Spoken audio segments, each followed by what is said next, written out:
दोस्तों नमस्कार, जय श्री राम। दोस्तों ऑफिशियली प्रेम के इस यूट्यूब चैनल में आपका स्वागत है। उम्मीद करता हूं कि मेरे द्वारा किया गया एनालिसिस आप सबको पसंद आता होगा और मेरी आपसे फिर से दरख्वास्त है कि इस वीडियो को ज़्यादा से ज़्यादा सनातन प्रेमी भाई बंधु में शेयर करें, क्योंकि ये हमारे रोज़मर्रा के जीवन से जुड़ा हुआ विषय है। तो दोस्तों आज हमारी चर्चा का विषय है, हम दो महत्वपूर्ण घटनाओं पर चर्चा करेंगे जो आज के दिन घटित हुई है। एक घटना हिमाचल प्रदेश से आई है और हिमाचल प्रदेश में शिमला में, हिमाचल प्रदेश की राजधानी शिमला है और वहाँ पे एक मस्जिद को ढहाने को लेके शिमला वासी एकजुट होकर प्रदर्शन कर रहे हैं और इसमें ना बीजेपी है ना कांग्रेस है, दोनों मिल के वो चाहते हैं कि इस मस्जिद को गिरा दिया जाए। मस्जिद 4 तल्ला बनी हुई है, जबकि मस्जिद को 2 तल्ले की इजाज़त थी, लेकिन उन्होंने कैसे कैसे 4 तल्ला बना लिया। और जाहिर है जिस समय बना होगा उस समय भाजपा की भी सरकार थी, कांग्रेस की भी सरकार है, ना कांग्रेस की सरकार ने कदम उठाया ना भाजपा की सरकार ने कदम उठाया। तो अब वो मस्जिद वहाँ के लोगों के लिए एक काल बन गया है, वहाँ के महिलाओं के लिए एक काल बन गया है। वहाँ के जो लोग हैं, वहाँ पे जो लोग रहते हैं, आसपास जो लोग रहते हैं, उनके लिए वो एक काल की तरह भांति बन गया है। अब होता यूँ है, जैसे हम कहीं भी देखते हैं जुम्मे के दिन सैकड़ों की संख्या में ये मस्जिद की तरफ बढ़ते हैं और उस समय काफ़ी भीड़, मस्जिद के चारों तरफ काफ़ी भीड़ इकट्ठा हो जाती है। अच्छा, अगर भीड़ अपने कंट्रोल में रहे तो ठीक है, भीड़ वहाँ के लोगों के साथ सौहार्दपूर्ण व्यवहार करे तो ठीक है, लेकिन भीड़ का अराजकपूर्ण जो रवैया रहता है वो काफ़ी खतरे का संकेत देता है। वो आती जाती हुई महिलाओं को छेड़ते हैं और वहाँ के जो आसपास के लोग हैं उनके घरों में ताक झांक करते हैं और वहाँ के लोगों को रोज़मर्रा के जीवन में शुक्रवार का दिन एक काल की तरह बन के आता होगा। शुक्रवार के दिन वो जिस हिसाब से भीड़ बढ़ती है नमाज पढ़ने के लिए और फिर वहाँ से जब निकलती है तो वो एक उनके समय काफ़ी, जो वहाँ के लोग होंगे उनके लिए काफ़ी कष्ट वाला वो समय रहता होगा। मैं महसूस कर सकता हूँ, क्योंकि जुम्मे के दिन किसी भी मस्जिद के आसपास जिस हिसाब से भीड़ बढ़ती है फिर निकलती है वहाँ से, और उस समय वो आसपास अगर कोई आदमी टकरा जाए उनसे तो झगड़ा ही हो जाए, कोई आदमी किसी भी कारण से अगर उनसे कुछ बाताबाती हो जाए तो फिर वो मरने मारने पे उतारू हो जाते हैं। तो ये अब वहाँ पे ना बीजेपी कोई देख रहा है ना कांग्रेस देख रहा है, क्योंकि अब वो देख रहे हैं कि ये पानी अब हमारे नाक तक पहुँच गया है। अगर हम आज इस पे एक होकर निर्णय नहीं लेते हैं तो ये हमारे सर पे बैठ जाएगा, ये पानी सर के ऊपर चला जाएगा और सर के ऊपर जाने से वो फिर क्या गति होती है आदमी की, वो सब कोई जानता है।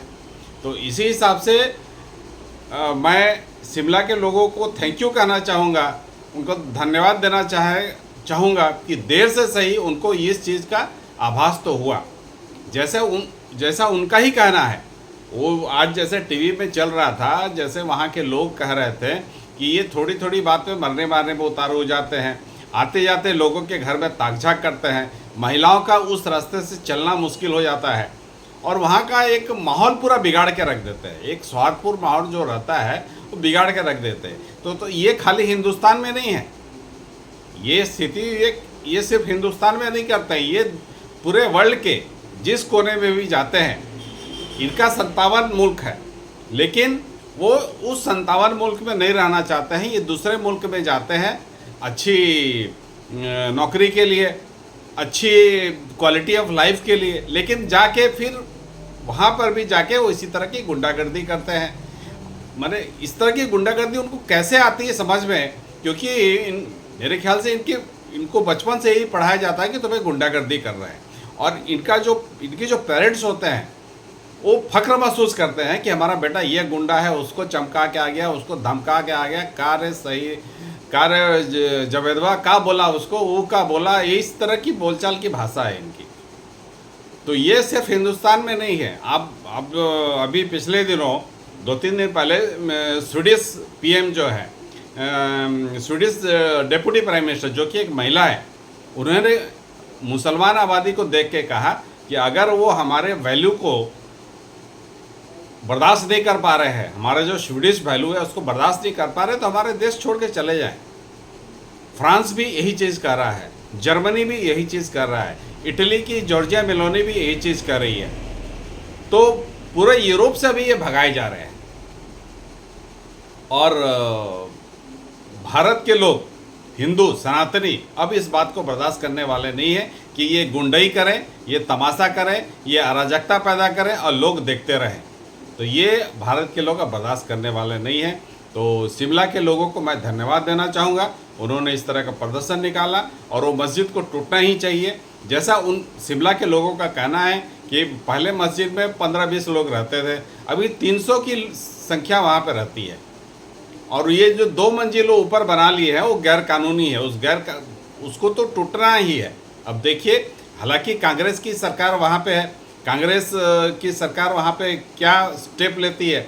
आज तो उनके मंत्री ने बयान दिया कि हम इस मस्जिद को तोड़ना चाहते हैं क्योंकि हमारे रोज़मर्रा के जीवन पे ये मस्जिद काफ़ी असर डाल रहा है, हमें डिस्टर्ब कर रहा है, हमें परेशान कर रहा है, हमें एक अलग तरह का देश में रहने का फीलिंग दिलाता है कि हम कहाँ आके फंस गए हैं। हम अपने ही देश में, अपने ही धरती पे अगर इस तरह की फीलिंग लेके जिए तो हम बाकी जगहों पे क्या कर सकते हैं। तो खैर, कांग्रेस ने ये बहुत दिनों के बाद, हिमाचल प्रदेश की कांग्रेस ने बहुत अच्छा कदम उठाया है और वो भी इसलिए बधाई के पात्र है। बीजेपी वाले तो बधाई के पात्र में हैं, लेकिन सबसे बड़ी चीज़ है कि शिमला वाले जो इकट्ठा हुए हैं वो ना कांग्रेस के बैनर पे इकट्ठा हुए हैं, ना बीजेपी के बैनर पे इकट्ठा हुए हैं। ये किसी और एक थर्ड संगठन है, सनातनी संगठन है, उसी के बैनर तले इकट्ठा होकर ये प्रदर्शन कर रहे हैं और उम्मीद करते हैं कि जल्द से जल्द 1-2 दिन में कोई फैसला वहाँ पे आएगा और फैसला सनातनियों के पक्ष में होगा, ऐसी मेरी आशा है। दूसरी घटना, मैं एक तेलंगाना की एक तस्लीमाबाद जगह है, वहाँ की जिक्र करना चाहता हूँ। वहाँ एक मुस्लिम कम्युनिटी रहती है एक जगह पे और एक जगह क्रिश्चियन कम्युनिटी रहती है। तो 3-4 दिन पहले एक युवती सड़क के किनारे घायल अवस्था में मिली, वो बेहोश थी। तो लोगों ने समझा कि कहीं एक्सीडेंट हो गया है इसको, लोगों ने उसको अस्पताल में एडमिट कराया और एफआईआर दर्ज की गई कि एक्सीडेंट हो गया, इस तरह की एफआईआर दर्ज की गई। लेकिन जब युवती को होश आया, 2 दिन पहले होश आया, तब मालूम चला कि एक मुस्लिम ऑटो ड्राइवर उसको बैठा के लेके गया और उसका रेप किया। रेप करने के बाद उसको मारने की कोशिश की और लड़की बेहोश हो गई। अच्छा, तो उस ऑटो ड्राइवर ने समझा कि ये लड़की मर गई है और उसे सड़क किनारे फेंक के वो निकल गया। खैर, जाको राखो साइया, मार सके ना कोई, वो लड़की बच गई। अस्पताल में उसे भर्ती कराया गया और 2 दिन के बाद जब होश आया तो उसका पिछले दिनों स्टेटमेंट 4 तारीख को स्टेटमेंट आया कि मुझे रेप किया गया और मुझे मारने की कोशिश की गई। तब पुलिस का पता किया गया, सीसीटीवी खंगाला गया, इन्वेस्टिगेशन हुआ तो मालूम चला कि बगल में एक मुस्लिम बस्ती है और वहाँ के लोग, वो ऑटो ड्राइवर उसी बस्ती में रहता है और उसका ही कुकृत्य ये है। ये पता चलने के बाद आदिवासी जो बस्ती के लोग थे, आदिवासी भीड़ काफ़ी उग्र हो गई और वो मुस्लिम बस्ती में घुस गई। घुस के वहाँ उन्होंने उनके घरों को जलाया, वहाँ काफ़ी तोड़ फोड़ की और उस मुस्लिम बस्ती को वहाँ से हट जाने के लिए फैसला सुनाया गया। तो ये तो हाल है मुस्लिम समुदाय का देश में, ये हाल है। ये जहाँ भी रहते हैं, जिस थाली में खाते हैं वहीं पे छेद करते हैं और इनकी परवरिश इतने गंदे तरीके से हुई रहती है। किसी को भी रेप करने से पहले, किसी से छिनतई करने से पहले, किसी से मारपीट करने से पहले वो एक क्षण भी नहीं सोचते कि इसका दुष्परिणाम क्या होगा। और इसी का नतीजा है कि सारे वर्ल्ड में, सारे दुनिया से धुतकारे जाते हैं, लेकिन इनको शर्म नहीं आती। बेशर्म की बात, फिर से तंग के खड़े हो जाते हैं। खैर, अब हिंदुस्तान के लोग जाग रहे हैं, हिंदुस्तान के जो मूलवासी है वो जाग रहे हैं और जानते हैं और ये जान पा रहे हैं कि ये जो कौम है ये हमारे हित में नहीं है, ये सभ्यता के हित में नहीं है। ये जो सभ्य इंसान होता है, सभ्य समाज होता है, ये सभ्य समाज के हित में नहीं है। और लोगों की जो जागरूकता आ रही है, भले ही किसी कारण से आ रही हो, लेकिन ये बहुत अच्छी चीज़ है सनातनियों के लिए और देश के मूल निवासी के लिए। और इनके लिए जिस हिसाब से यूरोप की धरती गर्म होती जा रही है, उसी हिसाब से भारत की धरती भी गर्म आने वाले दिनों में बहुत गर्म होगी और इनको रहना मुश्किल हो जाएगा। अगर ये कायदे में रहेंगे तो फ़ायदे में रहेंगे, और कायदे में नहीं रहेंगे तो हर जगह से धुतकारे जाएंगे, मारे जाएंगे, खदेड़े जाएंगे। और दोस्तों, आप लोगों को भी इस पे अपने आप को दृढ़ होकर रहना है और देखना है कि अगर किस तरह की गुंडागर्दी कहीं होती है तो उसको अपोज करना कम से कम होना चाहिए। हम कुछ बोलते हैं नहीं, हिंदू क्या होता है, सहिष्णु होता है, बोलता ठीक है यार, 2 बात बोल दिया तो क्या दिक्कत है, हम बर्दाश्त कर लेते हैं। लेकिन ये बर्दाश्त अब नाकाबिले, मतलब ये बर्दाश्त अब मुश्किल है, ये बर्दाश्त करना मुश्किल है। तो दोस्तों, मेरी आपसे गुजारिश है, इस तरह का अन्याय कहीं पे होता है तो कम से कम अब आप बोले, तो बोलना ही काफ़ी होता है, बोलने से ही आपका आधा समस्या ख़त्म हो जाएगा। आप बोलेंगे नहीं, उसको बर्दाश्त करने जाएंगे तो किसी दिन आपके माथे पे चढ़ के पेशाब करेगा। तो फिलहाल ये 2 घटना से मालूम चलता है कि हिंदुस्तान के लोग, हिंदू सनातनी अब जागृत हो रहे हैं और इस तरह के कोई भी अत्याचार को बर्दाश्त करना नहीं चाहते हैं। और अपने आने वाले, अगर वो इस तरह करेंगे तो अपने आने वाले पीढ़ी को सुरक्षित कर पाएंगे इन आतताइयों से।